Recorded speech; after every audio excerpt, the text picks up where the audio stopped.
tough week last week. What have you been working on this week, and how ready are y'all to just get back on the court and play a game? Definitely a lot of shooting and a lot of post defense. I feel like Asia and Dre did a great job of battling last weekend.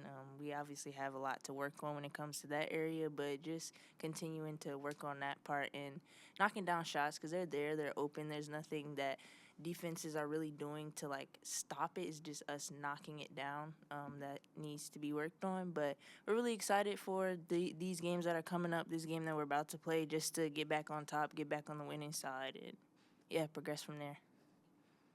AJ, have you seen a response from the team? What sort of response have you seen from the team after dropping a couple games? I think everybody just wants to get back on the right page. I think we're practicing way harder. We taking those losses to heart, but I mean also having like short term memory. Like you got to have that moving forward. Remembering the losses, why we lost, but just practicing hard. Honestly, that's what I've been seeing in everybody's eyes. To be honest. Asia, is there a better time to have a longer break because you get to work on all the stuff, or is it worse because you're just sitting in the loss for a week? I think it's both a little bit. You want to play. A lot of games throughout the week, but also that needed rest is also like we're grateful for that. But it's a little bit of both. A little bit of both. Asia, I noticed one of the starters for UCF. I think you played with her at Missouri, Kelly. Yeah. 6'3". Mhm. Does that extra motivate you, or y'all still friends? Or talk about that a little bit. Yeah, that's my best friend. She's been my friend for a long time now. I don't know.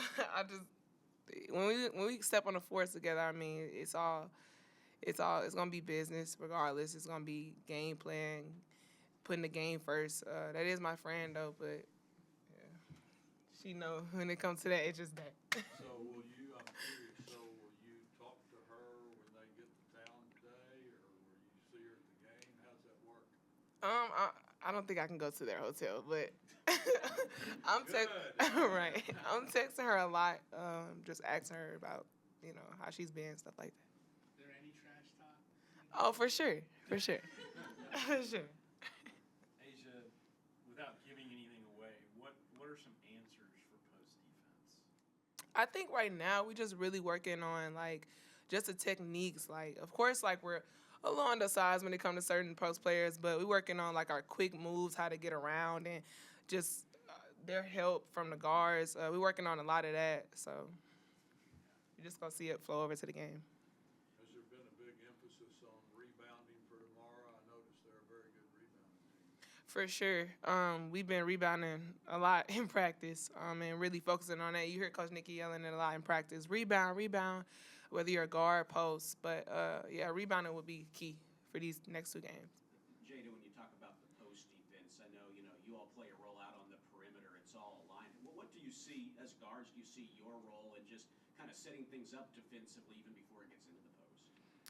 Yeah, really. Coach Tony really harps on like ball pressure, and that's really my main job, making it difficult for the point guard to start the offense and even get the ball to certain people to get it into the post. So if we do our job denying passes and creating havoc for their guards to even want to throw it in or want to dribble, I feel like that would take a lot of pressure off of Dre and AB in the post. Even though they're doing a great job handling it, it would just make it even better. And then help side too, also coming over to help when they make certain moves, so they can't just turn certain ways. There's people that are bigger, taller, but we can handle it. We obviously can handle it, but it just takes some improvement, and we've been working on that in practice, so I feel like we'll be fine this next game. Jay, is there a feeling of being refreshed after a week off, being back at home after traveling those 2 games in a row? Definitely. We were in some cold weather, so really just trying to get through that, get through the winter games, play through that, and then just to come back to warmer weather and refresh, regroup, go back to the drawing board, figure out what went wrong and fix it, and then improve so that that doesn't happen in the next game. In terms of the post defense, I mean, y'all did have success against Utah, and then obviously Oregon had some size. Has that kind of come up in kind of the game plan, and maybe even just kind of review, what happened the last 2 games? Yeah, I know me and Dre personally, we were talking about the Oregon game and how well of a job we did with those post players, and they're like 6'8". I don't know how tall they were, but they were way taller than us. And we were just talking to each other like, let's kind of like look at that game and like let's see what we did well and what worked, so we can just carry that over to the next game. So that's one specific game we looked at for sure.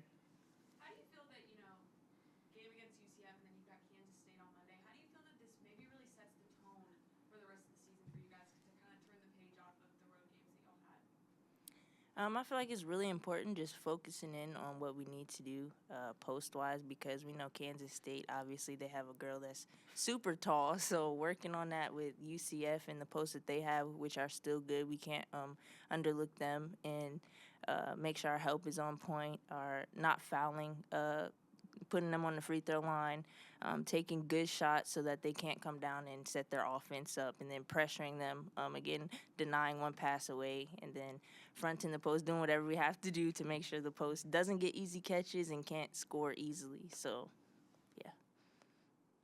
Jada, what do you see in, I think it's Caitlin Peterson, what do you see in her? She's big-time scorer for them, maybe 20 points a game or something. I feel like she's a great guard. We've come across a lot of great guards throughout this conference with my first time being in it, but she's quick. Obviously, if we do our job to cut off driving lanes, deny her the ball, anytime she gets in, just create havoc, like I said, so she can't get going and she can't get it to her post so they can get going, just shutting down every aspect of their offense. And I know for this team, y'all haven't really played a week in Waco since students have been back from the break. Are y'all is that something that y'all kind of talk about in terms of just like more people coming back, and obviously y'all have been wanting to come back to Waco probably the past week. So I mean, how excited are y'all just to have kind of more fans back in this weekend? I'm really excited. Today I was just passing out stuff for our media team, and the students are really excited. Like, they already got tickets. I'm like, all right. So they pretty excited, and it's good to see like that fan base and the students be so like in it with us. And it's gonna be good to be back in Foster. It being so loud and so close, everybody so close in the gym. So it's gonna be real good. Since both of you played in the SEC, I'm curious about this, and you seem excited about the loudness and how this arena's set up. Mhm. Have you ever been in a louder arena than what you experienced when you played TCU here and Houston here? I mean, is that accurate, or you played in louder arenas, or what do you think? I think this probably the loudest arena. Well, I would say like probably when I came to play Baylor when I was at Mizzou, that was pretty loud. Like, that was a big stage for me, but yeah. I feel like since we're on the opposite side of things, like we're on the winning side, so like we were top. Like, everyone wants to beat us. So like when we come to the game, every single game, there's like a lot of fans either booing or cheering for us. But the games are always big, and then the arenas are like closer to where we are, so we can really hear what's going on around us. In SEC, like, our court was kind of far away, so we couldn't really, well, we could, but it wasn't as close and impactful as it is in this conference and in these different arenas that we've played in. Is South Carolina farther away? I know it's huge, but do they have the fans farther away? Well, the ones that are on the court are kind of close. Like, you can hear everything they say, but like the bleachers, like everyone who's around you, it isn't really super close to where it's like, wow, I can't hear the coach, I can't hear my teammates. I'm just trying to look and see what's going on. This is a unique situation where you're having to basically travel to your home games. Have y'all gotten used to that, just in terms of, and is it becoming a home facility for you? Yeah, it feels like it. I mean, it's a little dusty around there, but you still got to get over there. It's becoming a norm. We're trying to get used to it, but I mean, it feels like home, especially when you walk into the arena. You see those lights and you see the BU in the middle. So. All right, what can I answer? You made a comment yesterday at the luncheon that I thought was pretty interesting. You said that Jada had probably had the two best practices of any player you had seen in a long time.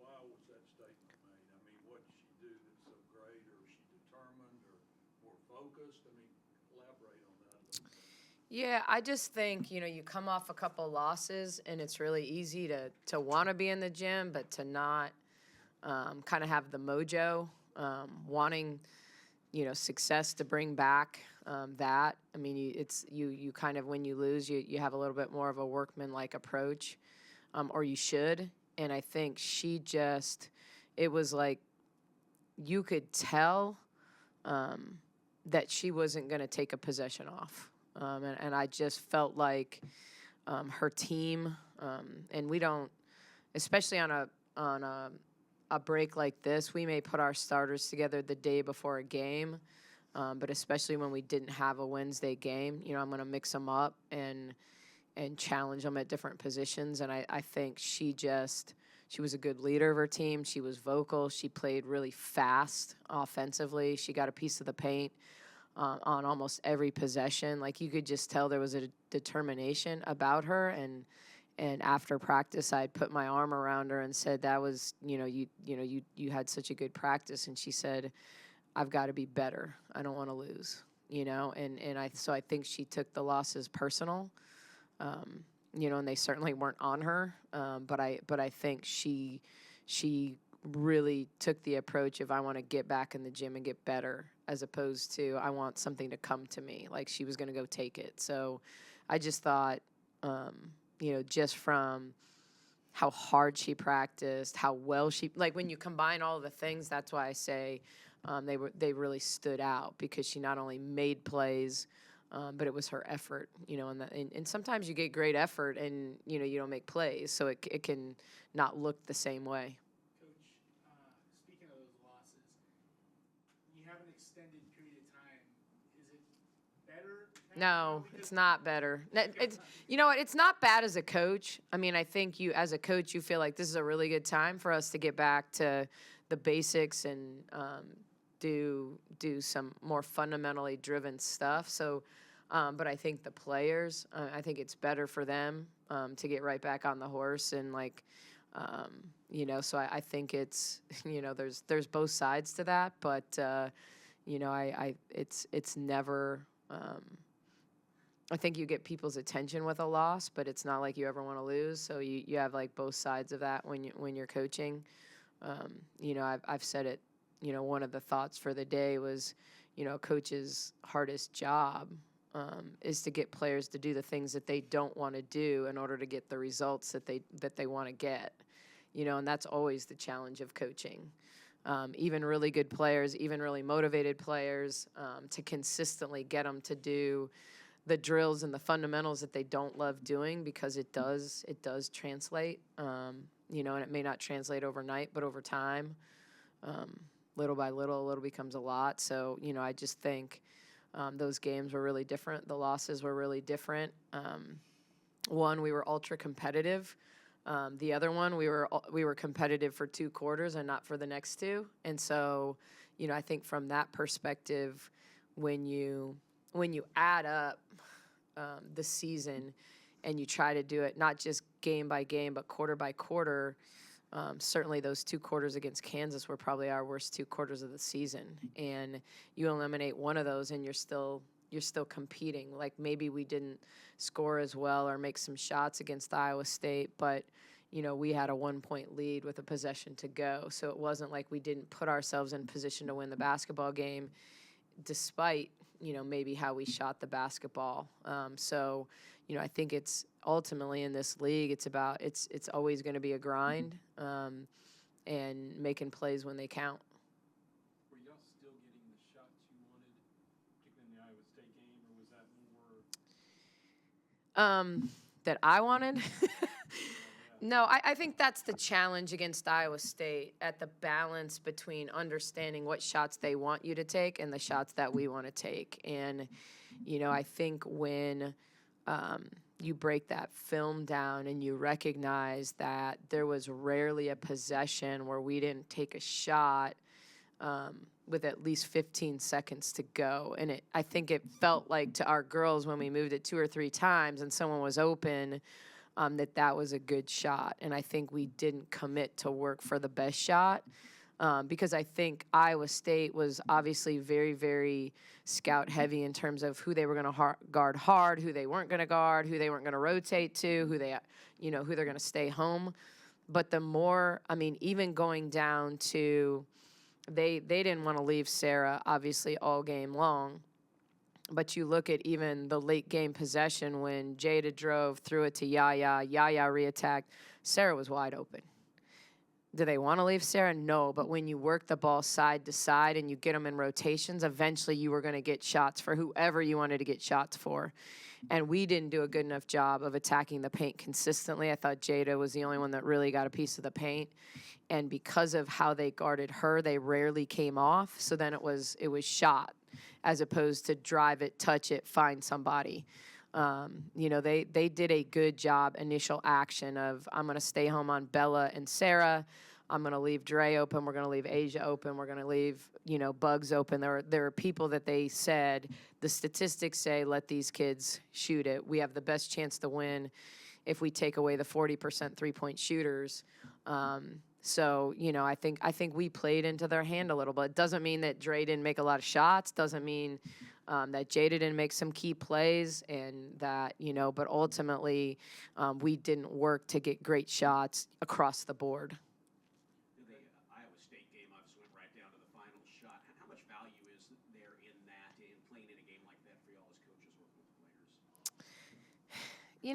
I think you need to win close games. I mean, we've won some, obviously, but we've kind of led, and been in control of a lot of games. And so I think when you're playing one down, then you're playing one down, that you go up one, then you foul, so they go up one. So you have that possession, and then they make their foul shots. So now it's a 3-point game. What do we have in this situation? It's probably the first time they went man all night.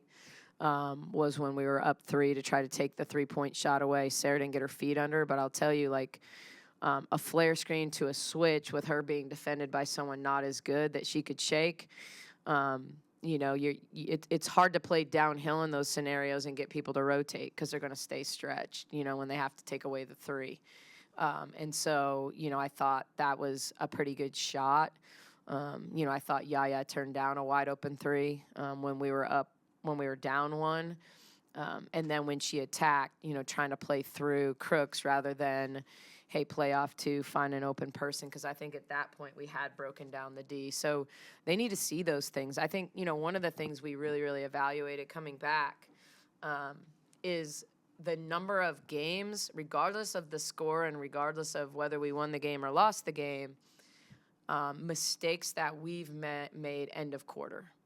And teams make mistakes against us as well. It's not like, we make a mistake and everybody else does it right, but really getting them to understand these opportunities that have been lost to us or put us in poor positions, taking a shot early before halftime against Kansas, allowing them to get the ball, get the momentum going into half. Really, honestly, breaking the analytics down to them on, you've got a 2-point lead, you have the ball, worst case scenario, you take a shot, you're up 2, you go into the half.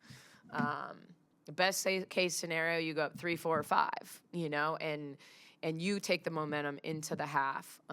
And so, I think there's been a lot of situations like that where it hasn't burned us, but as of late in these key games, kind of how it can create momentum for the opponent. Hey, in college basketball, unlike in the pros, at the end of the first, second, and third quarter, if they make a basket and there's 33 seconds, you don't have to take the ball out of bounds until the clock goes under 30 seconds so that you can control that whole possession. So as someone that wants our kids to get the ball out quickly all the time, now we've got to learn, okay, but it's the last possession, and this is why I'm yelling, because we don't want to give them the ball back, So kind of really getting them to understand the game and the chess match of why we do what we do, and that really the only time we should be taking an early shot when we have a chance for the last shot as if we've got to steal on a layup in transition.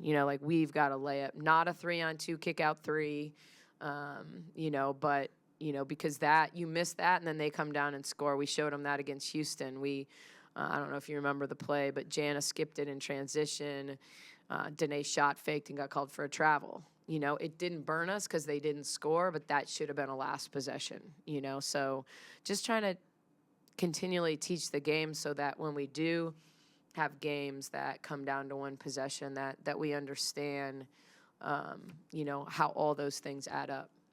Coach, I know obviously the defense down low, probably a big point of emphasis, especially after last week. But knowing that Utah had one of the best post players and handled them, and then Oregon even had two of them, knowing that like this defense has the ability to guard, Yeah, I don't know that we guarded Peely. She guarded herself over on the bench. She was pretty effective when she was in the game. I think Peely is super special. I think everyone has a hard time guarding her. You know, and when you play teams like Utah, that if you bring a double, they're going to make a three. You know, you're challenged to say, okay, you can have two, but we're not going to give you a kick out to a three. So I think it's definitely something that we've worked on, that we've really focused on. I think in certain scenarios, there are things you're willing to give up and say, hey, this is why we do what we do. You know, and in other situations, it's like we have to do what we do better. And whether that's taking away a particular shoulder, doing a better job of fronting and showing backside help at times. You know, I think we obviously weren't super effective defending Jackson. A lot of that was on the glass.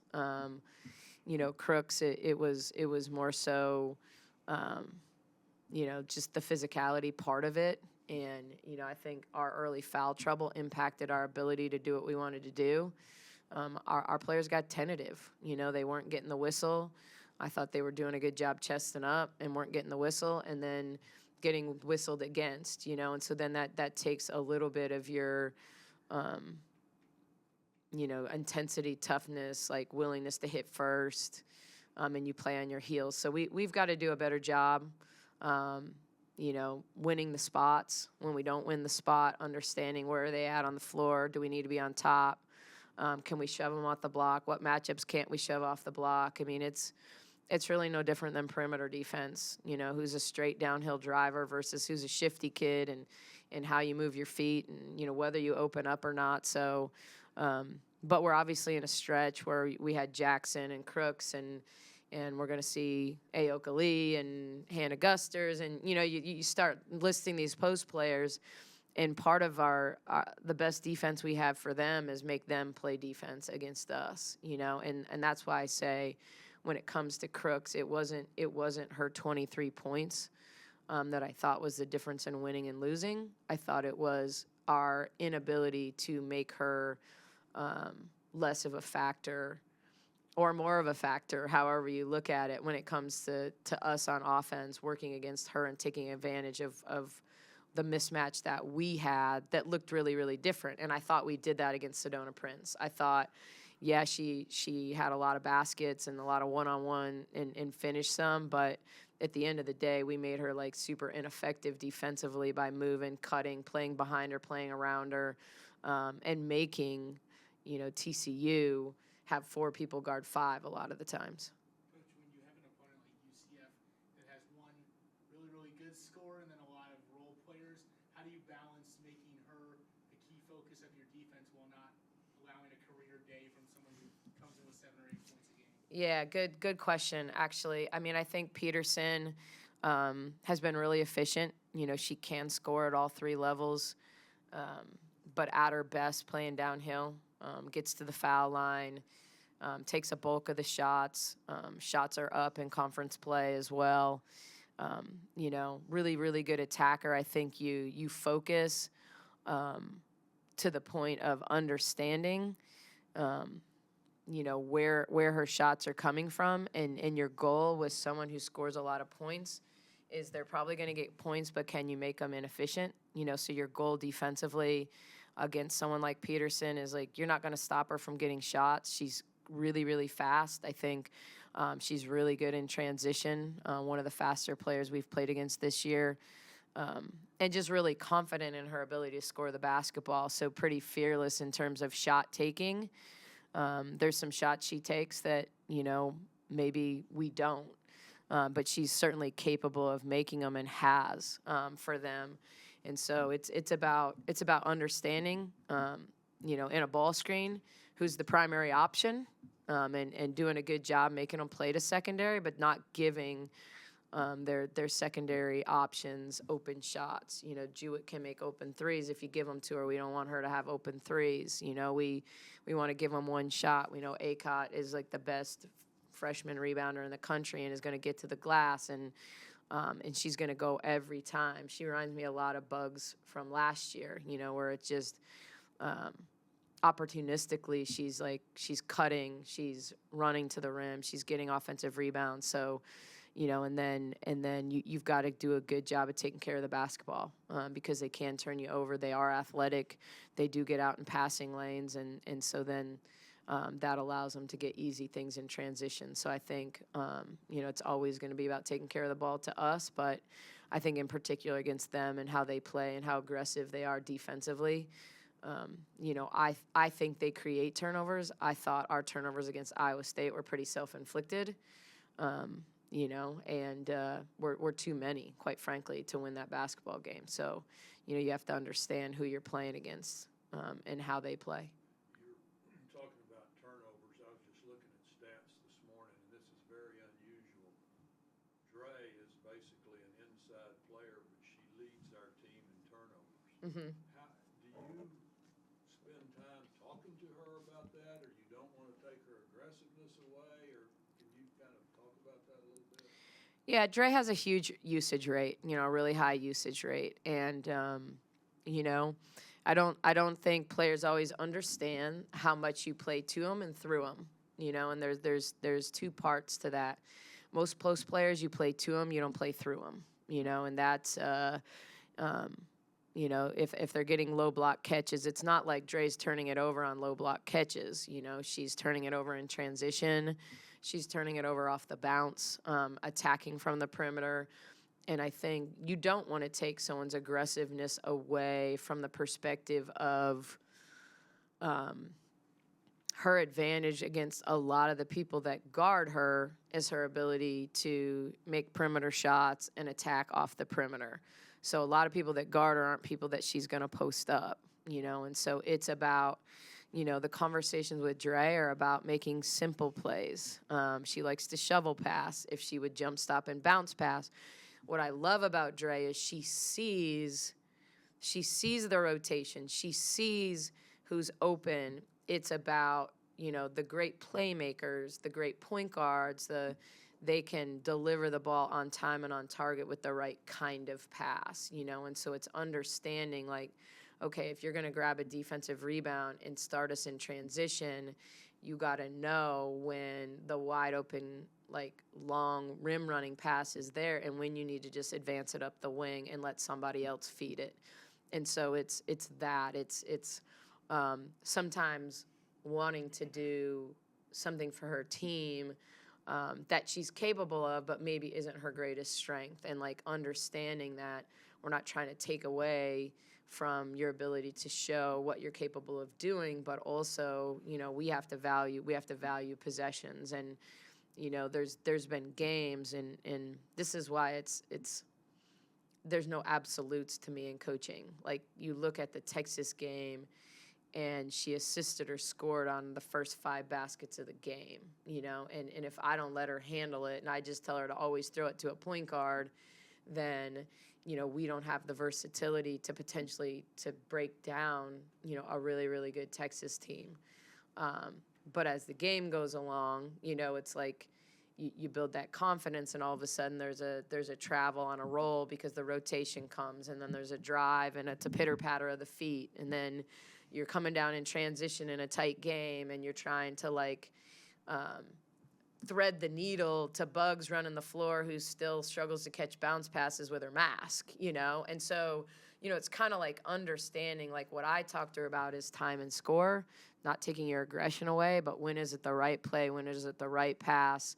The play to Bugs got through at Texas, but hey, we hadn't scored 3 possessions in a row. This was a time to pull it out, not try to thread the needle and make, a SportsCenter top 10 play, but it's time for us to use 20 seconds, work them, you know, and get a good shot. And so that's what you're doing, you know, and I think as much as Dre's a 6th-year senior, this is her first real year playing for us and doing what we do. So there's still some, like, you know, like I just think she does so many good things for us that you, the minute you start to like squash all the mistakes, you know, I mean, we have to, Yaya makes mistakes too, you know, but if we took her out every time she turned it over, we wouldn't get the downhill plays that, you know, she's gotten for us. So you all turnovers aren't created equal. Turnovers from particular players aren't, you know, like there's just kind of a difference sometimes in like what you not that you're ever okay, but you know what you allow and what you don't, what you try to coach up and teach. Thanks, Coach. All right.